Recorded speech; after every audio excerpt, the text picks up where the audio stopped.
Welcome back, guys. Today we are doing a Datsun video, and I am more or less showing you a little bit of the metal work I've been doing. So I'm going to turn you around, show you the fender I'm working on, and the one I've already mostly got done. I got to take it back off, do a couple things, but let's flip you around and show you what's going on. So we got this fender here that I've cut off the bottom of because it was completely rotted out. And I've been going through, stitching it back up across that seam, as you can see, and then we come right here. And on the factory fender, these are all folded in and it is one piece. And instead of cutting them out so it doesn't hit anything, I've cut little notches in all these pieces, as you can see. And we're gonna fold those in and weld them back together. That way it keeps its rigidity and its strength. I'm gonna show you on this one kind of what it looked like beforehand, just so you can get an idea of what you're working with. So we come in right here and you can see it's all been more or less just extended, and then you come right up to where the fender is, and this has all been rolled and it's pretty strong as is. This, if you cut this out, you're gonna lose a lot of your strength. So I'm gonna go through and notch it just like I did the other one and bend it all in, tack weld it together. That way it'll keep its strength, its rigidity, and I don't have to worry about it folding in. I'm also gonna show you a door that I did on this car. And let's see. So on this door, it was pretty rotted right here. So I cut all of it out and then went ahead, welded it back up with some new sheet metal. I will have to shape it just a little bit. Let's see if you'll focus right there, kind of where they butt up together. It's just a little bit indented, so we'll go through with some body filler. We'll sand it down, make it all nice and flush.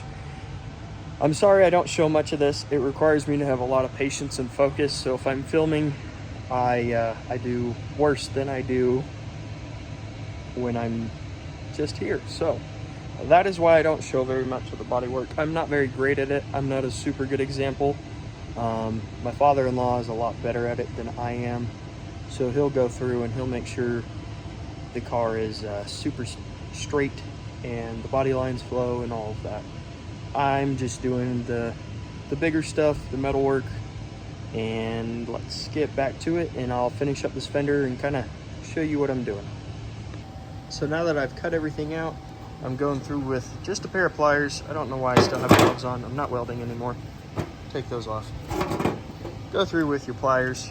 You're just gonna grab a tab, just like so, and kind of work it in.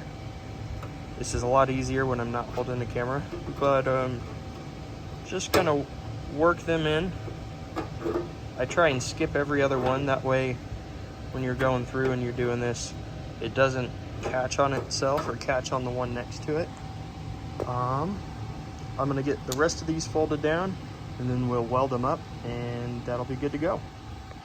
Here is a really good example of what happens when they catch. You kind of just get an ear, or this just kind of lips up, but the rest of these turned out pretty dang good. I'm gonna go ahead, tack these together, and then probably pull that fender up into this little support. I'll tack that up, and then this fender is more or less good to go besides the actual Bondo portion of it. So I've I've now gone through and tacked those together just enough so that they're not going to move and that they stay nice and close to the fender.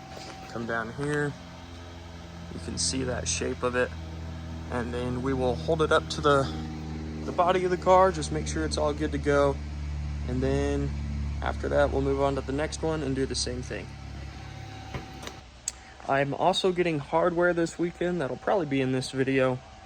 It'll allow me to go ahead and throw the doors on. I'm going to paint the car with the doors on and the fenders off. The doors have to go on first before the fenders because they get covered up. So in order to prevent new paint from getting scratched and such, we will put the doors on, leave the doors on, spray it with them open and then halfway closed, and spray the fenders separately, and then we put the fenders on along with the headlight buckets. So I'm going to go through, do the other fender real quick. We'll hold them both up to the car and see about where we're at. We've now got that done, and then once that bottom gets cinched up, it'll sit pretty damn flush with the door. I gotta work on this gap up here, but other than that, it's coming along pretty good. Not too much longer now, and then we will be painting the engine bay and then the rest of the car.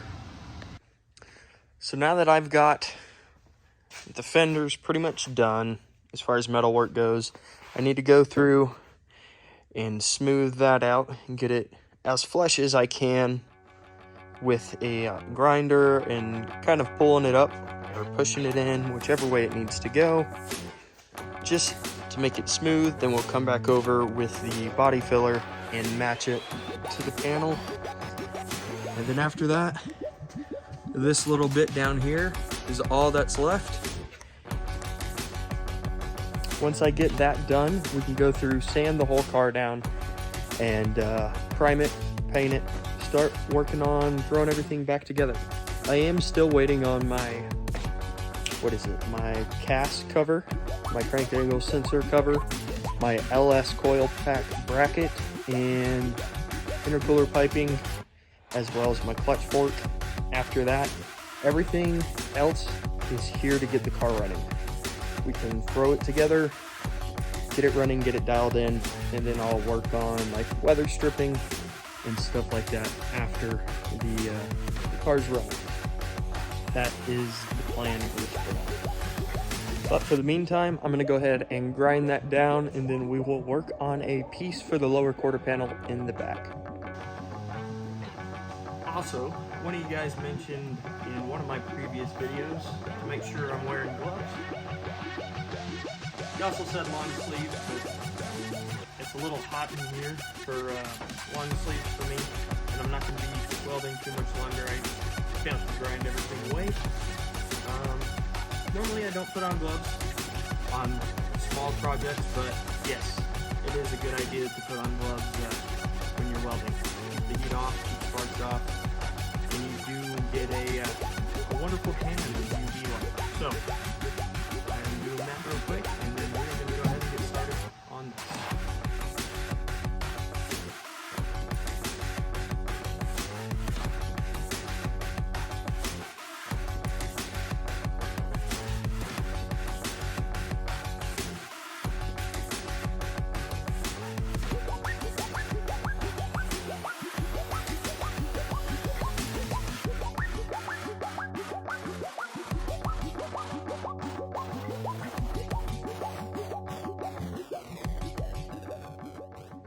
So I just tried something out with the slow-mo, and in the dark, if I think it's cool, I'll put it in the video. If not, then sorry, it sucks. Let me show you kind of what's going on right now. So I'm kind of just getting all of this as flush and as even as possible. Same with this edge right here. Go through and get it as even as I possibly can. That way when we go to put the Bondo over it, we have a nice surface to work with. Also, if you see anything that I'm doing that you think I could do better, or you got better tips on, anything like that, by all means, drop them in the comments below. I respond to everybody. I'm gonna go ahead and finish this up, and then we will close out the video. Well, I've now got that to about as smooth and flush as it's going to be with the grinder. Probably go over that spot just a little bit more. But all in all, that fender was far worse than the other one, and I'm not upset with how it came out.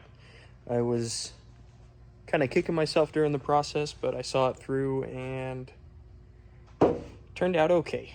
So, that's good. If you guys have stayed to the end of the video, thank you. First of all, like, comment, subscribe. Don't forget to smile, and I'll catch you next time. Peace.